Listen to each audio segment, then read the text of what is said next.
Welcome to Central Women Holiday Peaks, and we're asking the question, how do you experience God in the peaks of your life? And now the holidays are coming, and Thanksgiving's right around the corner. Yep.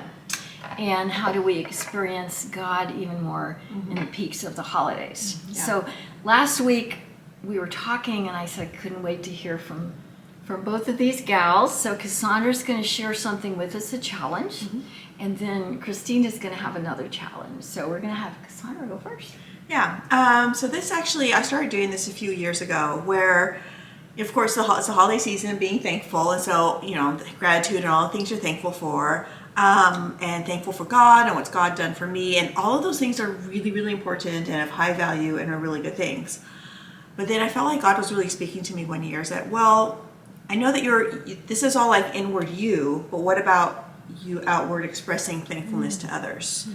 And really thinking through the year. Usually what I do is like, who in the last year am I really has done something for me, or may not even know, or spoken word or truth, or just shown up for me in a way that in a way that I needed, or a word of encouragement. It could be anything, but just really taking time to stop and to meditate on who around me in the last year am I thankful for, and not just talking to God about, but then actually taking the next step and going to that person and say, you know what, that time that you sent me that text way back in February, I just need you to know I am so thankful for that. That really meant a lot to me.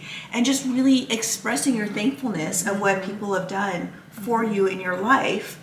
It's just, I feel like it's just one more step. It's just a way of really showing your gratitude towards people around you. And it's not easy. I mean, there was, when I first started to do this, it was, I started with like, okay, have I really ever stopped and thanked my mom? No, I hadn't. So to sit and talk with my mom, who is not a believer, who we still have kind of a rough relationship with, but to sit and say, you know what, Mom, I'm really thankful for when you supported me when I was 16, and that just really meant a lot to me when you did that for me. And just going back and doing those things. It's just really important to focus on what others have done for you in your life, and to recognize that so many other people have done so much for me this last year. And it's not, I'm not here doing what I'm doing just because of me at all. It's because of so many other people that God has brought into my life. So that's my challenge, is to do that this Thanksgiving. I love that. Yeah. That's awesome. Thank you. Yeah. Thank you. We needed that challenge. Yeah. Do you have a challenge for us? Yes, I sure do. I'm glad you asked. So I'm going to incorporate that challenge this year, because I think that's important. So thank you for that, Cassandra. Thanksgiving obviously is family time, and so sitting around the Thanksgiving table at the moment, we've all gone around to say, okay, what am I grateful for? So it's in the moment on that day. So what I'm going to do this year is I'm actually going to make a grateful jar for my two daughters that live here, and they have children. And then I'm going to make one for myself, and I'm going to give it to them on Halloween, because I'm going to be spending some Halloween with them. So yes, we're recording this a little early. And I'm going to have them every day have them put something that they're grateful in every single day. And so, and bring it with them when they come to Thanksgiving dinner, and then we can just randomly pull out of the jar so we can look back and what we were thankful for throughout the month. Just learning about gratitude in our brain. Research shows that with you, in the first 8 minutes of your day sets the tone.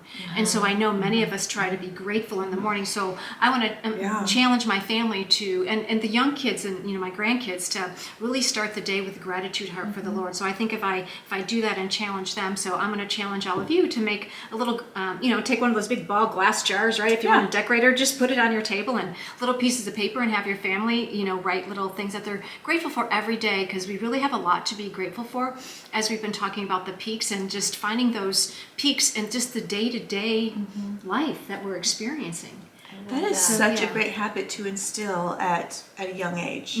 Yes. And even as such a good reminder, because I know when I can tell when I've gone like a week or so without having gratitude towards the Lord, and I'm like, I've been complaining a lot more than I probably should be. And my attitude, why is that? Oh, I haven't been sitting down with the Lord every morning and starting in gratitude. That is such a great, and it doesn't cost any money. Right, It's just a exactly. jar and some paper. And some paper and a That's pen or great pencil or idea. I love crayons or that. markers. Yeah, so. yeah. I love that. Yeah. And at So a time good. when everything gets squeezed out. Our Yes. schedule's tight because we fill it up, and we've got some really good things like programs, Yes. Christmas programs kids are in, and Yes. things like that. All that coming up. Christmas parties, Thanksgiving parties, Yeah, Yeah, it's Black all good Friday stuff. sales, Oh, gosh. you know.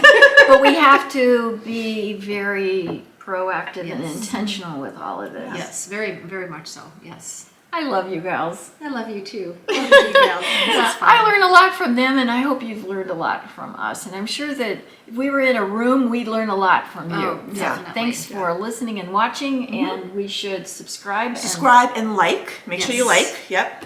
And, very good. Okay. God bless. God bless you. Bye, everyone. Bye-bye.